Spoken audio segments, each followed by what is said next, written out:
हेमंत करकरे, अशोक कामटे, विजय साळस्कर, तुकाराम ओंबळे, संदीप उन्नीकृष्णन, शशांक शिंदे, ये नाम तो हम सब ने अक्षय कुमार के हॉलीडे मूवी के एक डायलॉग में सुने होंगे। पर क्या हमें असल में इनके बलिदान और योगदान की कहानी पता है? और ऐसे अनगिनत नाम हैं। जब मैं 26/11 के हमले के बारे में मेरी उम्र के लोगों से बात करता हूँ तब मुझे दो तरह के लोग मिलते हैं। पहले, जिन्हें इसके बारे में ज़्यादा पता नहीं है और वो जानना चाहते हैं। दूसरे ऐसे होते हैं जिन्हें इसके बारे में कुछ पता नहीं है और ना ही वो जानना चाहते हैं। उनकी मानसिकता ऐसे होती है जैसे की फ़र्क पंदा यारा। हमें वर्ल्ड वॉर्स, रशिया यूक्रेन, इनके बारे में सब पता होता है, पर क्या हमें 26/11 के बारे में कुछ पता है? आप भी सोचोगे कि जो घटना 14 साल पहले हुई थी उसके बारे में जानकर हम क्या ही करेंगे। इस जवाब के दो पहलू हैं। पहला, अगर आप एक आम इंसान हो तो आप आपके वीरों की कहानी जान पाओगे। दूसरा, आप एनडीए, सीडीएस या फिर किसी भी परीक्षा की तैयारी कर रहे हो जिससे आप सुरक्षा बल में प्रवेश पा सकते हो, तो आपके इंटरव्यू में तो नहीं, पर जो आपको आपके करियर में काम आएगा वो है कि इस हमले में हमसे कौन सी गलतियां हुई थी और हमने कौन सी चीज़ें सही की।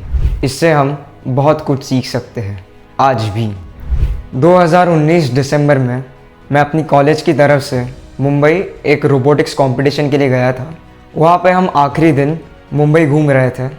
हम छत्रपति शिवाजी टर्मिनस से होकर मरीन ड्राइव पे गए और जब मैं वहाँ बैठा तब मेरे बाई ओर एयर इंडिया था और दाई ओर ट्राइडेंट ओबेरॉय था।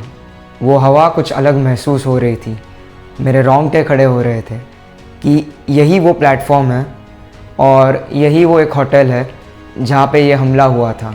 इससे पहले मुझे भी 26/11 के हमले के बारे में इतना ही पता था कि ये छत्रपति शिवाजी टर्मिनस, ताज पैलेस और tower, Trident Oberoi, Leopold cafe और नरीमन हाउस, इन 5 जगहों पे हुआ था।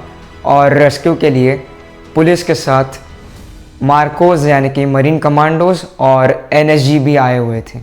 क्या आपको पता है कि इस हमले के अलर्ट्स रॉ और आईबी ने हमें 2006 से देना शुरू किया था? क्या आपको पता है कि कड़ी सुरक्षा के बावजूद इन आतंकियों ने समुद्री मार्ग से कैसे प्रवेश किया? क्या आपको पता है कि सीएसटी पे समीर चौधरी और नरेश वर्मा ने हमला किया था? जी हाँ, अजमल कसाब बन चुका था समीर चौधरी और इस्माइल खान बन चुका था नरेश वर्मा। इन 10 आतंकियों के पास हैदराबाद के अरुणोदया डिग्री कॉलेज के फेक आईडी कार्ड्स थे।